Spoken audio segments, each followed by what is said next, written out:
The Bulwer-Lytton Fiction Contest is a competition to see who can write the opening sentence of the worst of all possible novels. It was founded in 1982 at San Jose State University in California when a professor named Scott Rice was sentenced to write a seminar paper on a minor Victorian novelist. As he looked through the list of potential authors, he stumbled upon Edward Bulwer-Lytton, who is one of the strangest people in all of literary history. Edward was a member of Parliament, and he was also at one point in time the Secretary of State for the Colonies, and I've actually covered part of his work in a previous video about the world's very first sci-fi convention. He's an interesting fellow. In addition to these accomplishments, he also coined some of the most famous phrases in the English language. Pursuit of the almighty dollar, the pen is mightier than the sword. But these days, he's probably the most famous for the opening sentence of his novel, Paul Clifford. It was a dark and stormy night, usually as quoted by Snoopy. So yes, the guy who in his time was more widely read than Dickinson's is mostly known today for Snoop Dogg. See, Edward today kind of holds an awkward place in literary history because he's kind of not good. He is like the written equivalent of dogs playing poker. Scott Rice obviously was wrestling with this kind of juxtaposition of like quality versus kitsch whenever he came up with an idea. What if we had a competition to remove all ambiguity from the situation so we knew this was crap?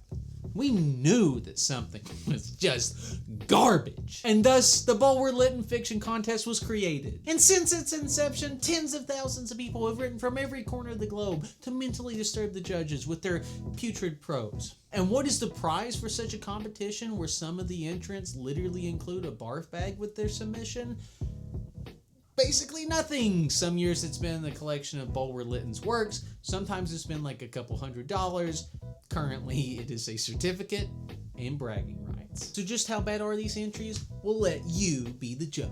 Here's the 2022 winner. I knew she was trouble the second she walked into my 24-hour deli, laundromat, and detective agency. And after dropping a load of unmentionables in one of the heavy-duty machines, a mistake that would soon turn deadly, she turned to me, asking for two things: find her missing husband and make her a salami on rye with spicy mustard. Breaking into tears when I told her I couldn't help. I was fresh out of salami.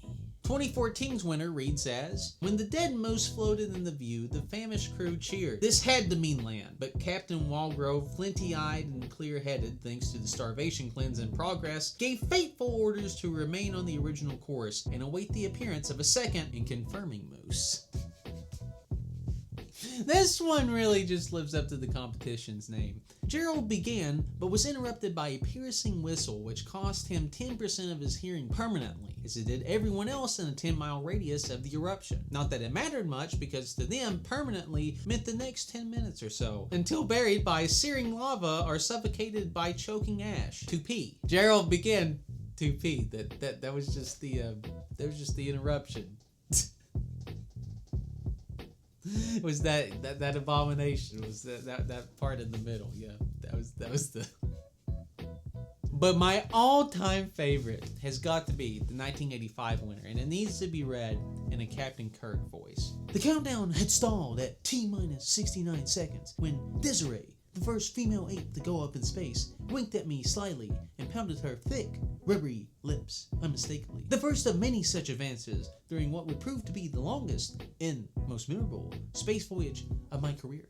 Beam me up, Scotty. This competition does just really make you wonder, what is good and bad writing? Because by some definitions, such as vocabulary, these sentences are excellent. But actually reading them is tumor-inducing. Scott Rice has said about the contest, I think people are attracted to the idea of being deliberately bad at something. When you give serious thought to what makes something bad, you're thinking in indirect ways about what makes something good. This has been Weird Wikipedia with Professor Jelly. If you like this video and you want to see more like it, make sure to subscribe.